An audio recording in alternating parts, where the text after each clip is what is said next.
उपग्रह का आवर्तकाल क्या होता है? तो सबसे पहले आवर्तकाल समझते हैं। आवर्तकाल होता है एक चक्कर पूरा करने में लगा समय। अभी मेरा चेहरा सामने है, मैं ऐसा घूम जाऊँ ऐसा, और फिर मेरा चेहरा फिर सामने हो गया, कितना चक्कर हुआ? एक चक्कर। और इसको घूमने में मुझे 5 सेकंड लगा, तो मेरा आवर्तकाल कितना हो गया? 5 सेकंड। तो इसी तरह से उपग्रह भी घूमता है, तो जहाँ से उसकी गिनती करो कि चलो भैया यहाँ से चक्कर लगाना चालू किए हो, यहीं पर पहुँचोगे, तो एक चक्कर पूरा करने में लगा समय क्या कहलाता है? आवर्तकाल। तो उपग्रह द्वारा किसी ग्रह के चारों ओर चक्कर लगाने में लगा समय, एक चक्कर लगाने में लगा समय क्या कहलाता है? आवर्तकाल। तो यही है, उपग्रह द्वारा किसी ग्रह के एक चक्कर लगाने में लगा समय, उसे क्या कहते हैं? आवर्तकाल।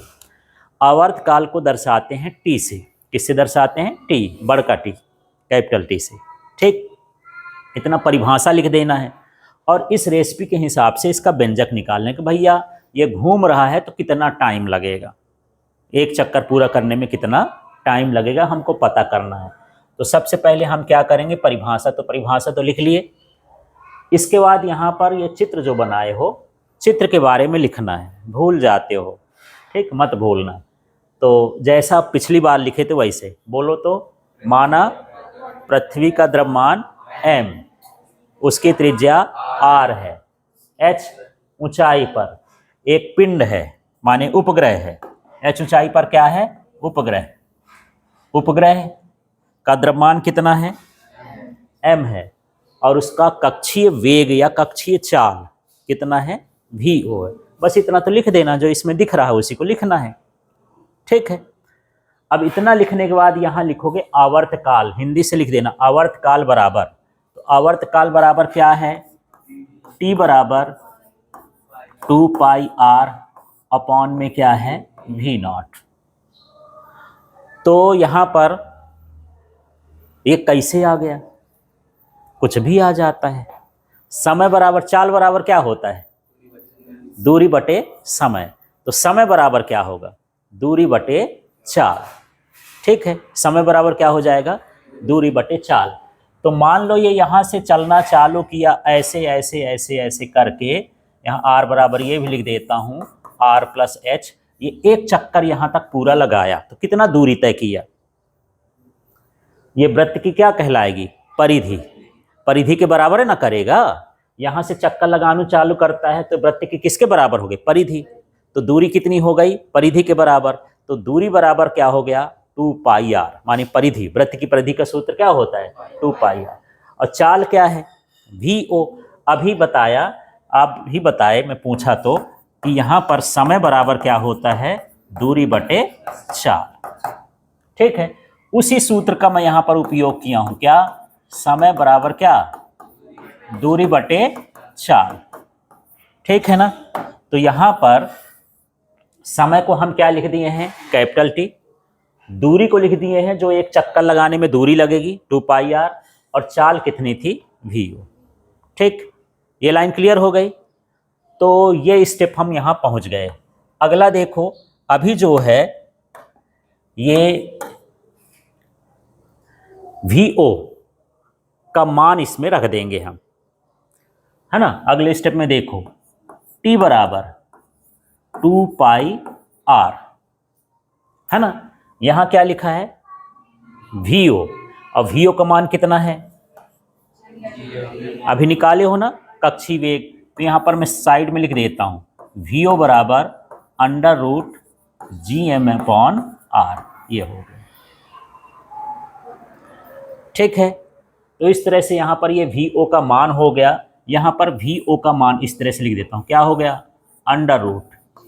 √gm/ में क्या हो जाएगा? r। ठीक है, अब इसको आगे हल करना है। तो ये ऊपर भी r है, नीचे भी r है, एक ठो रूट में है, एक ठो रूट के बाहर। भाई दो ठो लड़का है, एक ठे बाहर एक ठे भीतर है, तो वही अंदर कर लेगी, अंदर डाल देते हैं उसको। तो क्या करें यार, इसको भी रूट में कर दे, ये तो निकलेगा नहीं, पर वो रूट के अंदर चला आ जाएगा। कैसे आ जाएगा? क्या कर दूं? 2π, इसको यदि मैं ऐसा लिख दूं यार, देखो तो इसको कुछ नहीं किया, नीचे वाले को ऐसे लिखा, ऊपर वाले को ऐसा लिख दिया। भला गणित लगाओ कैसे कैसे, कुछ भी हो जाता है। गणित के नियम का फॉलो हो रहा है कि नहीं हो रहा है? मुझे ये बताओ, अंडर रूट आर स्क्वायर बराबर क्या होगा? हैं?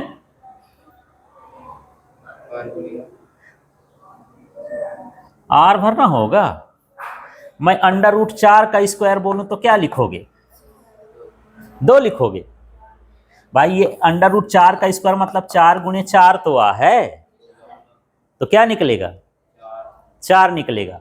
तो आर स्क्वायर का मतलब आर गुणे आर, तो बाहर निकलेगा तो क्या हो जाएगा?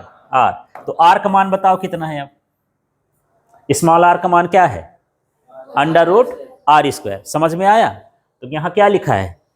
आर। इसको रूट के अंदर लिखना है, तो अंडर रूट आर का स्क्वायर, या तो उतना ही बराबर है ना। समझ में आ गया है वो लाइन? ठीक है। अब इनको भेजते हैं यार, कट जाएंगे ये। आर से आर क्या हो जाएगा? कुछ नहीं है, नहा के आया करो इसलिए बोलता हूं। कट जाएगा। कहे कट जाएगा? ये ऊपर जाएगा तो गुणा हो जाएगा, बटे में ना है यार। हाँ, तो क्या हो जाएगा? आर क्यूब, और बटे में क्या हो जाएगा? G M. अब ये रूट 2 ठो में लगा, इकट्ठा लगा सकते हो। ठीक है। अब स्मॉल आर का मान क्या होता है? R plus h. तो स्मॉल आर की जगह हम क्या लिख देंगे? R plus h t equal to 2 pi, ये हो जाएगा आर प्लस एच का होल क्यूब। क्यूब ना है, और बटे में क्या है? G M. ये इस तरह से उसका क्या हो जाएगा? आवर्तकाल हो गया। ठीक है। लेकिन यहाँ पर ये सभी समझो कि जितनी ऊंचाई पर हम उपग्रह को छोड़ेंगे उसको चक्कर लगाने में उतना ज़्यादा समय लगेगा। ठीक है। मैं किसी लड़के को बोलूँ यहीं पर है, जैसे पृथ्वी है, और मैं चक्कर लगाऊं तो यहीं जल्दी ना लगा लूँगा, और जब तुम दूर चले जाओगे बोलूँगा चक्कर लगाओ तो टाइम लगेगा। तो यही यह कहता है कि जब हम ऊंचाई पर रहेंगे तो टाइम क्या लगेगा? ज़्यादा, अब पास में रहेंगे तो क्या लगेगा? कम। यदि उपग्रह को जल्दी जल्दी घुमाना है, भाई तो एक घंटा में घूम के आओ, नहीं मानेंगे तुम्हारा, है ना। तो 1 घंटे में जब उसको घुमाना हो तब हम क्या करेंगे कि उसको पास से भेजेंगे। अब बहुत दिनों बाद घुमाना, तुम घूमते रहो, हमको कोई चिंता नहीं है, घूम घाम के आते रहना, तब हम कहाँ छोड़ेंगे उसको? ऊंचाई। ठीक है, ये समझ में आ गया। तो ये सूत्र आया, ये वाला, ये सूत्र यहाँ लाना है। इसके बाद अगला स्टेप क्या बोलता है कि पृथ्वी के निकट उपग्रह का चाल नहीं है, यहाँ आवर्तकाल इसको कर लेना। आवर्तकाल ना निकाल रहे हैं, ठीक है। तो हिंदी से लिखना, हिंदी छोड़ देते हो, पता नहीं क्या दुश्मनी है इससे तुम लोग को। पृथ्वी के निकट उपग्रह का आवर्तकाल, तो इसी सूत्र में देखो, यहाँ पर मान रखते समय हड़बड़ा जाते हो। सामने समझो, अभी मैं देख रहा था, कॉपी चेक कर रहा था कि यहाँ पर भटक रहे हो, किसी से पूछ रहे हो ऐसा ऐसा करने की, करना क्या है यहाँ, यही पता नहीं चलता है। इसमें कुछ नहीं करना है, ये लिखोगे, एच का मान 0 कर देना इस फार्मूले में, एच लिखना ही नहीं है ना। तो क्या आ जाएगा देखो, टी बराबर क्या लिखूं? 2 पाई, इसका रूट लगा देता हूं। ठीक, क्या बचेगा? हाँ, एच का मान 0 हो गया तो आर क्यूब भर बचेगा। तो यहाँ क्या लिखेंगे? आर क्यूब, और नीचे क्या हो गया? G M. ठीक है। फिर जी एम के लिए ये फार्मूले का यूज करेंगे, इसमें जो है इसका मान रखते हैं, है ना, जी एम का मान रखेंगे। तो यहाँ देखो, टी बराबर 2 pi under root r square, और जी एम का मान कितना होगा? हाँ, जानने लगे हो, जी आर स्क्वायर होता है। और यहाँ फिर मान तो रख देते हो, पर लिखना नहीं कहीं सही ना हो जाए।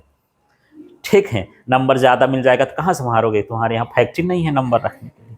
ठीक, तो जो है यहाँ पर ये क्यूब ना है, यहाँ भी लिखो, यहाँ स्मॉल जी इक्वल टू क्या होता है? G M upon r square. इससे हम लाए हैं भाई, साइंटिफिक रीजन बताना है कि, है ना, कुछ सही कहीं से भी न ला दिए। कुछ कटेगा छटेगा?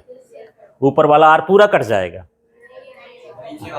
नीचे वाला कटेगा। हाँ, ये कट गया, 3 ठो कट गया, आर भर बचेगा ना। तो टी इक्वल टू कितना हुआ? 2 pi under root r upon g. 2 तो संख्या है, पाई भी संख्या है, आर जो है हमको पता है कि पृथ्वी की त्रिज्या फिक्स है, और स्मॉल जी है ये, है ना, ये ये स्मॉल जी है, इन सभी का मान रख देंगे तो कितना आएगा ये 84.6 मिनट हल करने पर।